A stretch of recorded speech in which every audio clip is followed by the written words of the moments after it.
Hello everyone दोस्तों, आप लोग कैसे हैं। आशा है कि आप लोग अच्छे होंगे, स्वस्थ होंगे, मस्त होंगे। तो दोस्तों, एक लोग ने कमेंट किया था कि सर जी आपने अवतल दर्पण के लिए सवाल तो बता दिए हैं, लेकिन एक उत्तल दर्पण के लिए भी बताइए। तो दोस्तों, आज मैं उत्तल दर्पण के लिए लेकर आया हूँ। क्वेश्चन बहुत इंपॉर्टेंट है। हो सकता है कि एग्जाम में पूछे।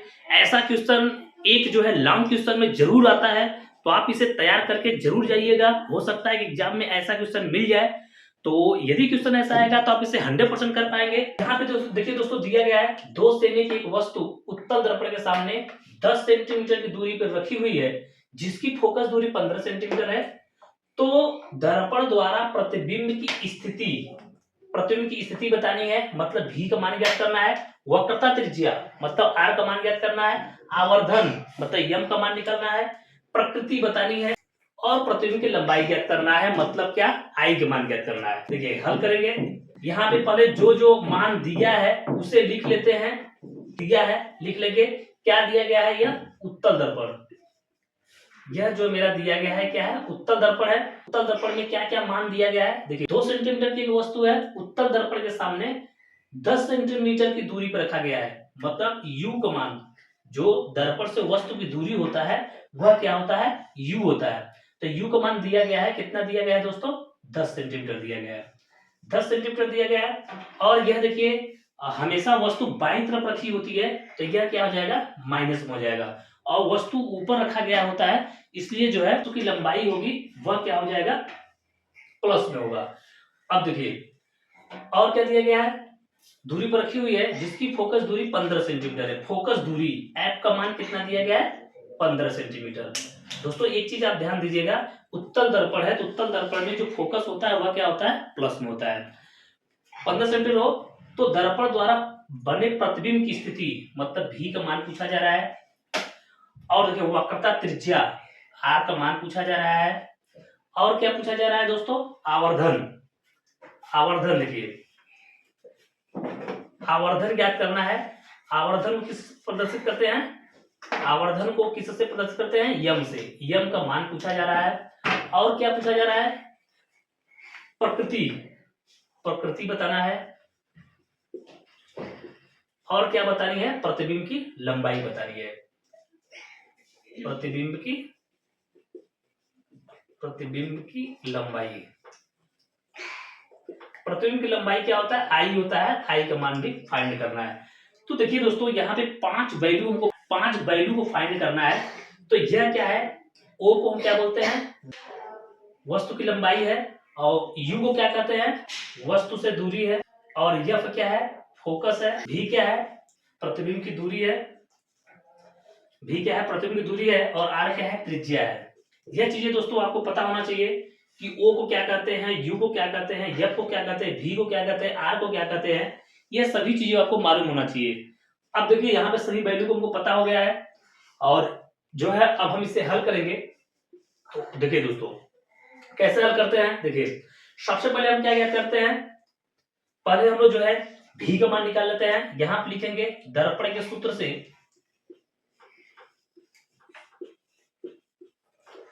दर्पण के सूत्र से, दर्पण सूत्र क्या होता है, 1/f बराबर 1/v प्लस 1/u।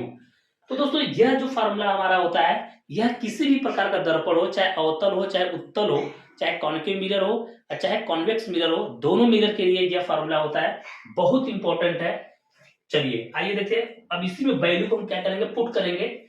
और वैल्यू को पुट करके और जो मान नहीं पता है उसे हम क्या करेंगे, फाइंड कर देंगे।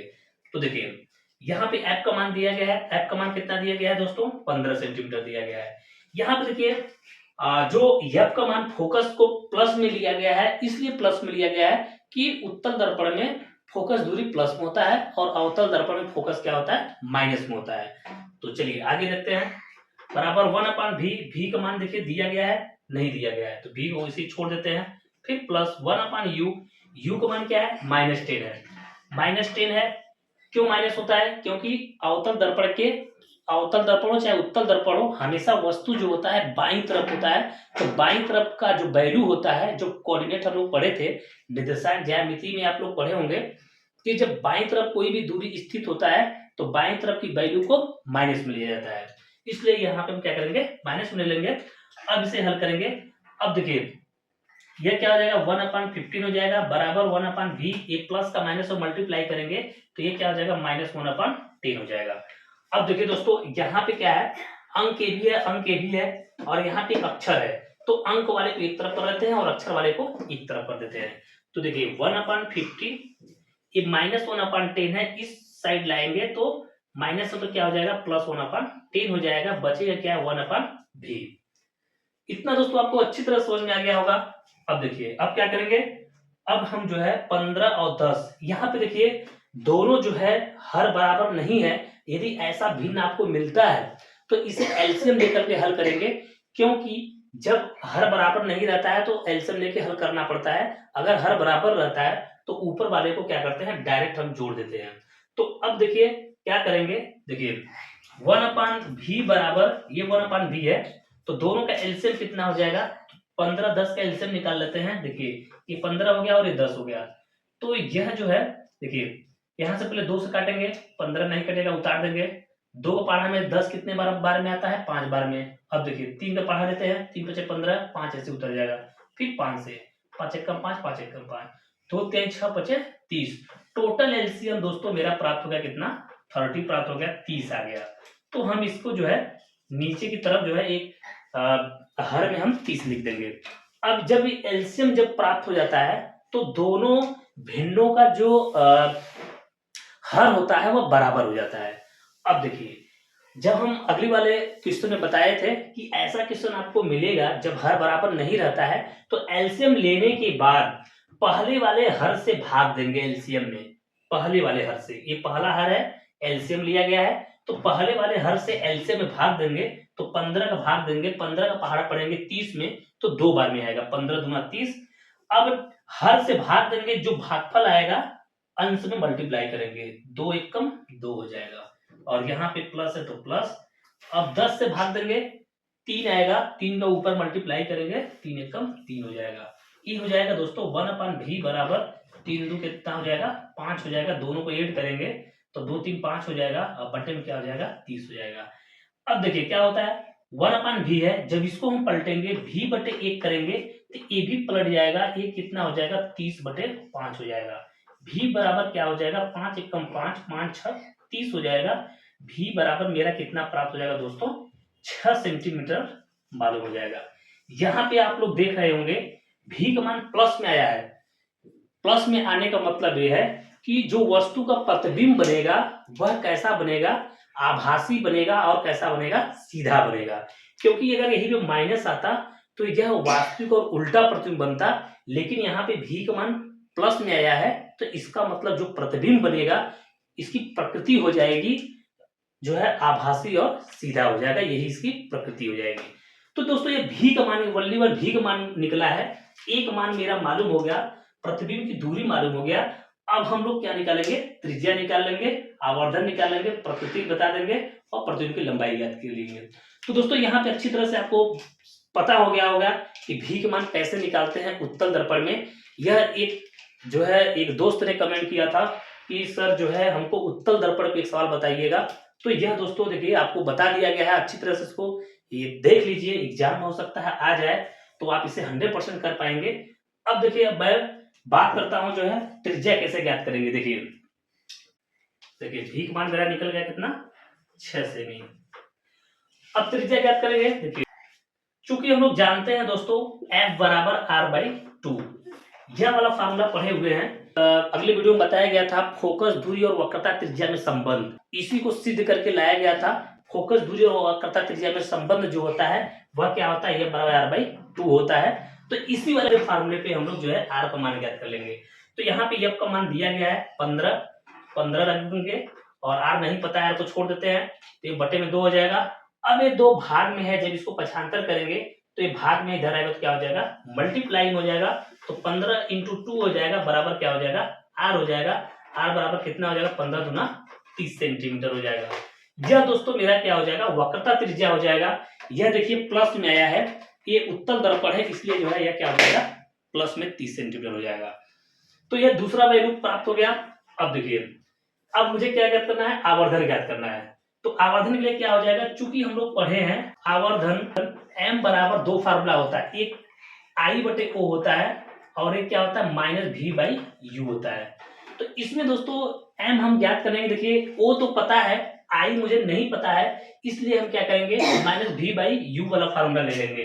क्योंकि जब माइनस भी बाई यू वाला फार्मूला लेंगे तो इसमें जो है मेरा आराम से एम का मान निकल जाएगा। क्योंकि देखिए भी का मान अभी हम लोग ज्ञात कर लिए हैं, यू का मान भी पता है, तो आराम से हम एम का मान निकाल लेंगे।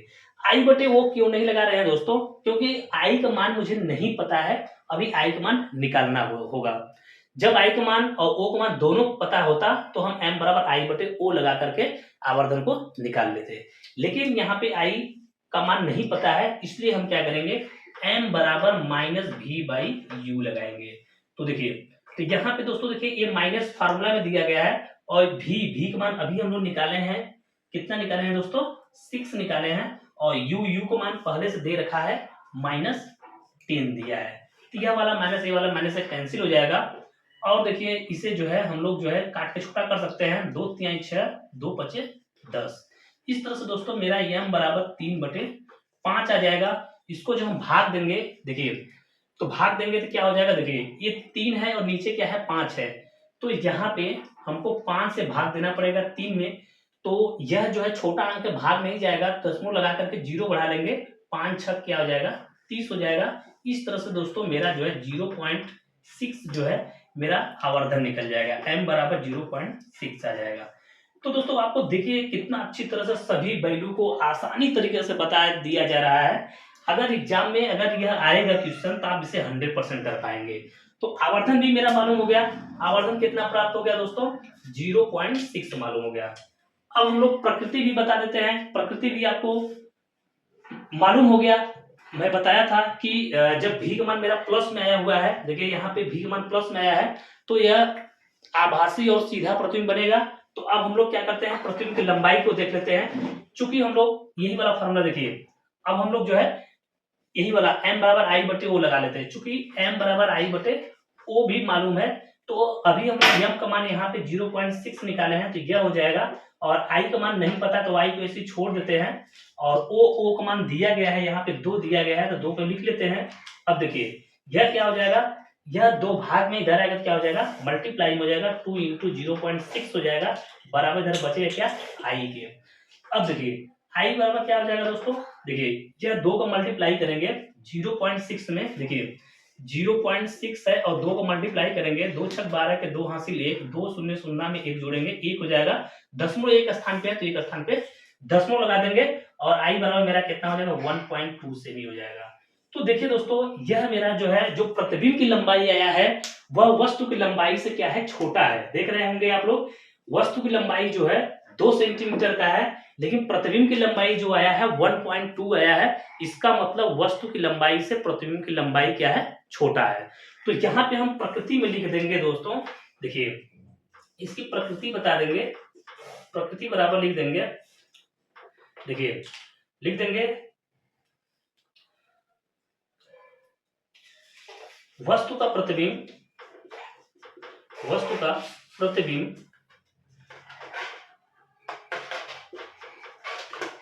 वस्तु का प्रतिबिंब आभासी सीधा व वस्तु से छोटा बनेगा। यही दोस्तों इसका क्या हो जाएगा प्रकृति हो जाएगा। आपको अच्छी तरह से समझ में आ गया होगा कि प्रकृति को कैसे लिखा जाता है। देखिए जब मेरा यहाँ पे भी का मान प्लस में आया है तो प्रतिबिंब मेरा आभासी सीधा बनेगा, और जब हम लोग आई का मान ज्ञात कर लिए तो यहाँ पे देखिए 1.2 आया है, वस्तु मेरा 2 सेंटीमीटर का दिया गया है, तो आप स्पष्ट हो गए होंगे कि वस्तु जो है 2 सेंटीमीटर का है लेकिन प्रतिबिंब मेरा 1.2 आया है, मतलब छोटा आया है, कम आया है, इसलिए क्या होगा वस्तु क्या हो जाएगा छोटा हो जाएगा।